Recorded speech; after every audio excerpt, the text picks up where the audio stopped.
네, 안녕하세요. 알파즈입니다. 좋은 하루들 보내고 계신가요? 빠르게 오늘 리뷰를 한번 해보도록 하겠습니다.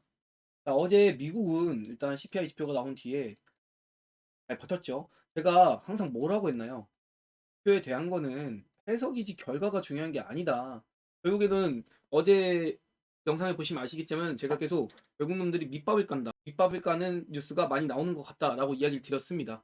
그러면서 지표가 나온 뒤에 시장을 점점 끌어올렸죠. 한번 내리치고. 근데 우리 시장은 어떤가요? 우리 시장은 오늘 강하게 매도를 치고 있습니다. 자, 그 배경을 한번 찾아보면 일단 환율이 안 꺾이고 있어요. 지금 1280원인데 우리 시장이 빠지면서 이렇게 환율에 대한 악재가 지금 들어오고 있다. 지금 채권 시장에서는 조금 빠지고 있는 흐름인데 이게 퍼센티지로는 빠지고 있는 것처럼 보이지만 어제 10년물이 4.1이었어요. 그리고 10년물이 3.6이었습니다. 근데 지금 4.7이고 4.3까지 올라간 상황이죠. 지금 단기채가 굉장히 많이 올라가고 있습니다. 이 이야기가 뭐냐면은 결국엔 시장에서는 안전자산을 선호한다는 거예요. 제가 채권과 환율 시장에 대해서 뭐라고 이야기를 드렸나요? 증시는 자산의 유형 중에서 가장 작은 크기의 자산 시장이기 때문에 환율이나 채권 시장은 속이기가 힘들다. 근데 증시는 힘으로 속이기가 쉽다라고 이야기를 드렸습니다. 그래서 어제 저는 미국 시장이 올라가는데도 불구하고 채권이 올라가는 거예요. 같이 올라가는 거예요. 이게 되게 기이 현상이거든요. 안전자산인데 위험자산이 증시랑 같이 올라간다? 이게 물음표가 찍히는 거거든요. 그럴 때는 얘가 속인다고 보는 확률이 10번 중에 7, 8번은 되는 거예요. 그래서 이 채권 수익률에 따라서 좀 시장이 안 좋을 수 있다라는 생각을 했는데 오늘 우리 시장이 조금 영향을 받았죠. 자, 그럼 오늘 밤에 미국장이 조금 중요한데 이 선물은 한 0.5% 정도 빠지고 있어요. 근데 아마 오늘 밤 미국 시장의 여부에 따라서 내일은 이제 반영이 될 것 같아요. 미국이 일단은 지금 반등 자리에 오긴 했거든요. 미국은요. 우리는 눌릴 자리지만 미국이 오히려 반등 자리예요. 오늘 미국이 반등 시도했을 때 우리가 내일 어떻게 반응을 해서 시장이 끌어당겨질지 그건 지켜봐야 될 것 같습니다. 미국이 반등했는데 우리가 또 반대로 반등하지 못할 수가 있거든요. 미국은 엔비디아나 테슬라 같이 개별 재료가 있는 주식들이 꽤나 있어요. 근데 우리 시장은 아직 개별 재료가 그렇게 독특하게 튀고 있다라는 섹터는 많이 안 보이고 있습니다. 제가 이렇게 수렴해서 저는 오늘 아침에까지만 해도 이렇게 해서 한번 여기서 더 눌렸다가 이렇게 9개까지 파동이 나오지 않을까라고 생각을 하고 있었어요. 그러면 그 다음에 정말 크게 움직임이 나오거든요. 그런데 오늘 어떻게 됐나요? 이 삼각수렴을 이탈해 버렸습니다. 근데 제 생각에는 조금 세게 빠졌어요. 오늘 한 21선 정도는 한번 걸렸다가 가지 않을까 했는데 그냥 장중에 한번 10시쯤 이 21선 터치하고 반등이 나왔다가 지금 다시 장 마감까지 원웨이로 빠진 거거든요. 그러면서 지금 201선을 터치하러 내려오고 있어요. 이렇게 제가 201선도 중요하다고 했었죠. 근데 201선에 대한 대응을 뭐라고 했었나요? 201선을 깨지면 그 다음부터 매수를 생각하겠다고 했어요. 그 부분이 요 부분이었습니다. 이렇게 작은 박스가 이루어졌을 때요. 그런데 지금 시간이 응축되면서 조금 더 작전을 수정해야겠다. 이렇게 힘이 응축되기 때문에 변동성이 위든 아래든 더 강하게 나올 수 있다고 그랬습니다. 그래서 2390에서 2350을 좀 더 하단으로 보기로 했었죠. 그래서 제가 라인을 잡아드린 게 2390에서 2350으로 좀 더 하단을 보기로 한 거예요. 지금 오늘 굉장히 세게 내려쳤는데 그 종목들마다 업종별로 좀 변화가 좀 있었거든요.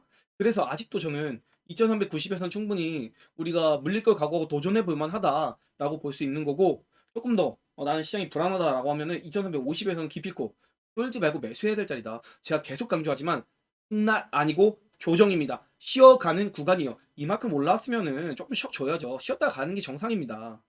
그거 꼭 아셔야 될 것 같고요.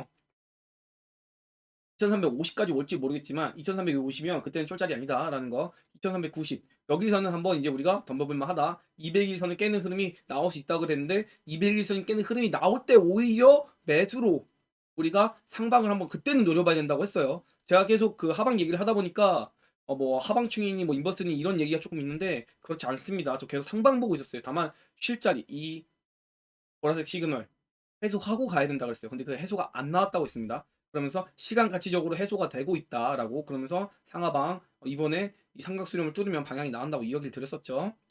그래서 오늘 삼각수렴 깨는 흐름 나왔고요. 내일 혹시라도 반등이 나오더라도 아마 코스피가 한 번 더 2월 말까지 내리치고 그 다음에 갈 가능성이 있어요. 그래서 내일 오른다고 섣부르게 이제 상방이니 하고 붙으면 안 될 것 같아요.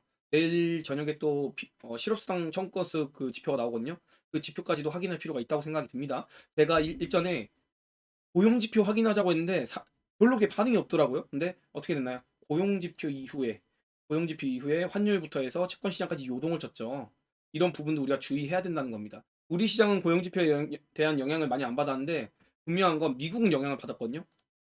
미국은 고용지표발로 꽤나 눌렸어요. 이게 지금 고용지표발로 눌렸다가 올려치고 지금 오늘 CPI발 하락은 안 나왔는데 아마 오늘 좀 눌릴 것 같거든요.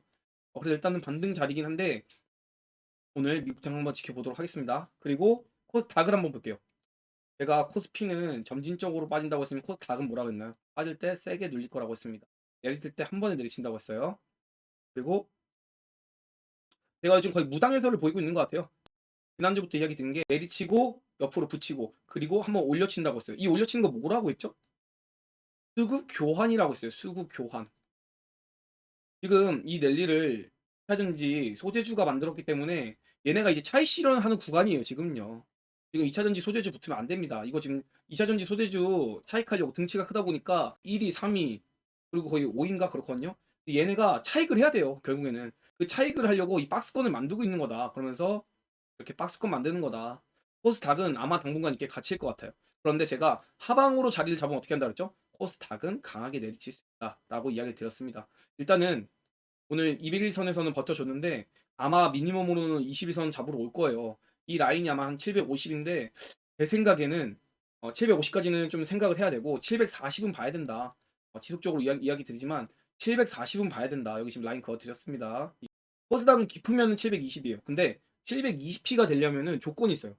뭐냐면은 지금 현재 이 랠리를 만들었던 2차전지 소재주들이 무너지면서 다른 종목도 같이 무너져야 돼요. 근데 제 생각에는 이 2차전지 소재주들이 무너지게 되거나 아니면 고점 횡보를 하거나 이런 상황만 되더라도 다른 쪽으로 수급이 몰려가거든요. 그런데 그렇게 다른 쪽으로 돈이 들어간다면 720은 안 간다. 한 740 정도 보는 게 적절하지 않나라고 생각을 하고 있습니다. 물론 이게 시총 상위주들이 눌리면서 다른 종목들이 자연스럽게 눌릴 수는 있는데 무너지는 건 아니거든요. 제가 분명히 이야기 드리지만 코스닥에서는 슈퍼 시그널이 나왔다고 했어요. 이게 정말 나오지 않는 시그널이에요. 다만 보라색 화살표를 해소를 하는 그런 시간에 만나고 있다. 이 보라색 화살표 해소하는 퍼센티지는 4에서 7%라고 이야기를 드렸습니다. 근데 지금 고점 대비 해가지고 몇 프로 빠졌나요? 계산을 해보니까 한 2.5% 빠졌거든요. 그러면은 지금부터 어떻게 되냐면 1.5에서 4.5포인트 요 사이 내로 하락이 나오면 이 보라색 화살표는 해소가 된다라고 볼 수 있습니다. 그러면 코스닥도 가격적으로 쉴 만큼 쉬는 거라고 볼 수가 있는 거예요. 대충 750에서 4%라고 하면 30포인트 정도 나오거든요. 그러면 765에서 30 빼면 735가 나와요. 근데 이게 거의 무난하게 나왔을 때 얘기기 때문에 그래서 740포인트 정도 잡자 이거거든요. 정확히 하면 735포인트도 될 수 있지만 740포인트 정도 눌리면은 6.5% 정도 눌리는 게 되기 때문에 충분히 이제 가격적으로는 조정을 받았다라는 구간으로 들어갈 수 있다라고 이야기를 드려보겠습니다. 코스닥은 상방으로 보더라도 어차피 가두리였어요. 이렇게 가두리 아래 갇혔을 거라서 지금은 이제 코스닥에서는 내가 가지고 있는 종목에 수급이 들어오는지 이 대장 역할을 했던 종목들이 무너지면서 과연 내가 가진 종목들이 대장이 될 수 있는지 이거를 계속해서 체크해 볼 필요가 있습니다. 자, 그리고 돌아가 보도록 할게요. 수급 체크 한번 해볼까요? 수급 체크 한번 해보겠습니다. 오늘 개인이 1조 매수했어요. 현물 시장에서. 그리고 코스닥에서는 4천억을 매수했죠. 근데 기관이 원웨이로 주도하면서 뭐 반등 여지 없이 그냥 밀었거든요. 이렇기 때문에 기관의 차익 실현이 굉장히 오늘 욕구가 넘치는 날이었다. 이 기관의 차익은 어디서 나왔냐라고 볼 수가 있는데요. 제가 아까 전에 지금 장 마감하고 수급 체크는 안 했는데 2차전지 소재주에서 기관 매도가 상당히 많이 나왔고 코스피에서는 SK 이노베이션 그리고 뭐 네이버 카카오 이런 챗 GPT 관련 제가 챗 GPT 관련해서 이거 벌써 1월 31일 날 대충 고점 치겠다고 했거든요. 테마에서. 근데 네이버 카카오 계속 대응 주니까 밀고 올라가는데 안 됩니다. 그리고 어제 본디 여기서 개인정보 유출한다고 난리 났었죠. 그러면서 오늘 챗 GPT 관련 그리고 AI 메타버스 종목들 개작살 났습니다. 제가 이 종목도 보지 말자고 했습니다. 이 종목들에서 빠진 돈이 어디로 가는지 보자고 했어요. 프로그램도 역시 원웨이로 뺐죠. 선물도 원웨이로 빼다가 마지막에 살짝 들어 올리는 모습 보였었습니다. 뭐 의미 없는 것 같고요. 또 제가 어제 그 이야기를 한번 쭉 분위기를 보니까 아니 CPI 지표가 좋게 나와가지고 나스닥이 떨어져야 되는데 왜 오르냐고 이런 질문들이 굉장히 많이 올라오더라고요 커뮤니티에. 근데 결과보다는 해석이다. 해석은 세력의 몫이다라고 이야기를 드렸습니다. 어제 영상에 남겨드렸었는데 지금 밑밥을 많이 깔고 있다고 했잖아요. 결국에는 세력도 어제 CPI 지표가 6.4까지 나온 거 알고 있던 거예요. 그래서 미국 시장 땡겨놓고 선물해서 위아래로 그냥 먹을 것만 먹고 우리 시장 민 겁니다. 이렇게 해석을 세력 마음대로 하기 때문이죠. 그리고 밑밥 깐다고 얘기했습니다. 시장은 대응이고요. 투자자는 내가 가지고 있는 섹터가 신호가 바뀔 때까지 기다리는 거예요. 가고 있는 종목 쫓았다가 진짜로 계좌 작살납니다. 지금 2022년부터 주식을 했던 분이라면은 계좌가 안 그래도 좋을 텐데 쫓아가는 매매 절대 하시면 안 됩니다. 이게 어제고요. 이게 2월 13일 그제입니다. 이 영상들은 꼭 보셨으면 좋겠어요. 제가 오늘 나오는 흐름에 대한 전략들 그리고 방향성 어떻게 상황이 나올지 다 이야기 드렸어요. 그대로 가고 있고요. 이거 꼭 참고해 볼 필요 있으실 것 같고요. 오늘 콘텐츠 작살났고요. 메타버스 박살났습니다. 로봇주 박살났고요. 챗 GPT, AR 박살났습니다. 이거 시그널 어떻게 냈나요? 보라 시그널 다 이야기 들었죠? 보라 시그널, 챗 GPT 고점 시그널 포착이 됐다 2주 전에 한 1월 31일 정도에 제가 저거 올려드린 것 같아요. 상단 행보하다가 꽂을 수는 있어도 계속 못 치고 올라간다 그랬어요. 올려치고 가 받자라고 했습니다. 그리고 고퍼스 얘기 지금 가운데 있는데 고퍼스가 지금 1월 달부터 지금까지 9천억의 매수가 개인이 잡고 있어요. 그거를 과연 외국인이 개인한테 수익을 먹여줄까요? 9천억 순매수면은 작은 금액이 아니거든요. 물론 삼성전자나 SK 하이닉스는 더 크겠지만은 이 단기적인 ETF의 물량을 이게 사실은 고퍼스의 9천억이 아니라 개인의 심리거든요. 개인들은 지수가 올라오면서 계속해서 매도 대응을 했어요. 그게 뭐냐면은 시장이 불안하다는 거예요. 2022년 하락장에 그렇게 얻어 맞았으니까 지금 지수가 올라갈수록 차익 실현 욕구가 점점점 강해지고 고퍼스에 베팅을 하는 거예요. 하방 베팅을 하고 있는 겁니다. 그래서 코스닥에서도 슈퍼 시그널이 나온 거예요.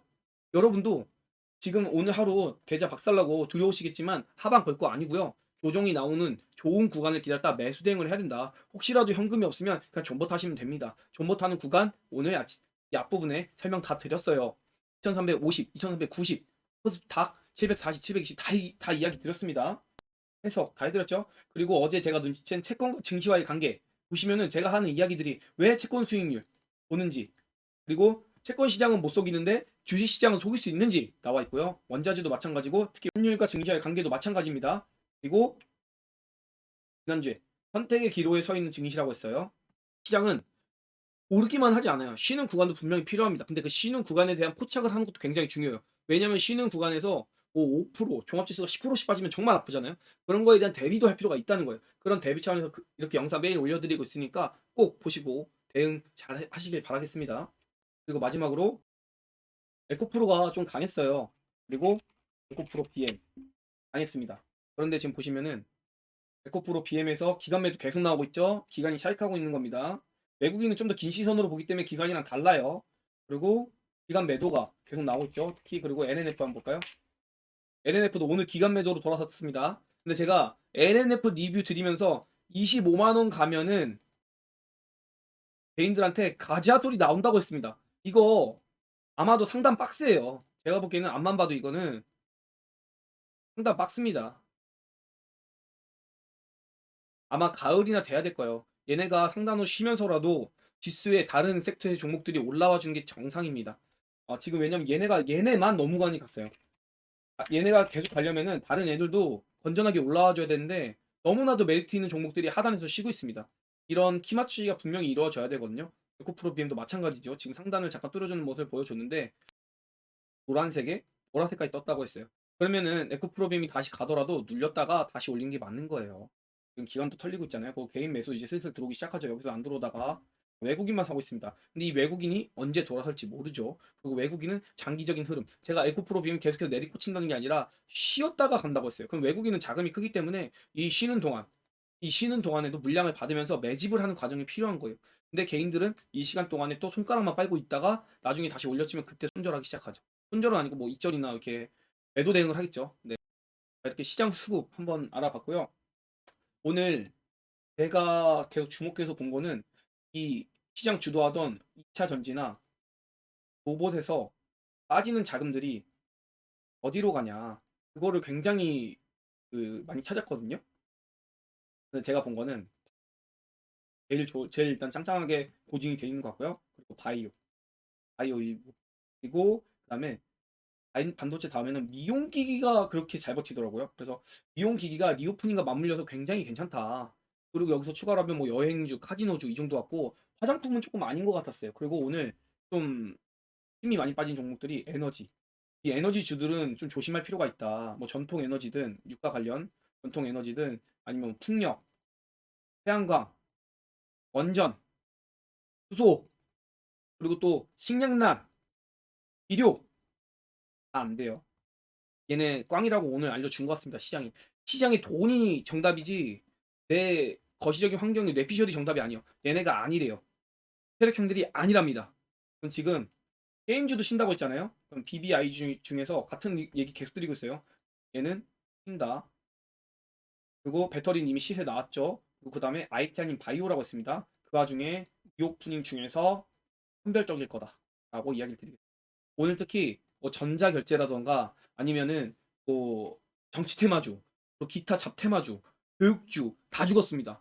그런 거 보면은 돈의 흐름이 어디로 향하는지 내일도 한번 더 체크를 해봐야 될 것 같고요. 이 다음번에 2차 전지가 아직은 죽었다고 볼 수가 없어요. 그냥 이거는 수급의 움직임을 보는 거고 한번 추정을 하는 거거든요. 확실하게 2차 전지에서 자금이 빠지는 게 확인이 되면 이 자금이 어디로 흘러가는지 계속해서 관찰하고 또 관찰이 되면 한번 이야기를 드려볼 수 있도록 하겠습니다. 오늘은 여기까지 하겠습니다. 감사합니다. 좋은 하루 되시고요. 너무 걱정하지 마시고 그리고 커뮤니티에 제가 실시간을 요즘 안 하고 있기 때문에 커뮤니티에 게시글로 시장 상황을 뭐 아침이나 뭐 이럴 때 주의를 해야 될 때 한 번씩 남겨드려요. 커뮤니티 글 한 번씩 보시고 질문 있으면 댓글 주시고요. 여러분의 좋아요와 그리고 댓글 많은 힘이 됩니다. 많이 여쭤봐 주시고 소통 부탁드리겠고요. 좋아요, 구독, 알림 설정까지 꼭 부탁드리겠습니다. 좋은 하루 되세요. 수고하셨습니다.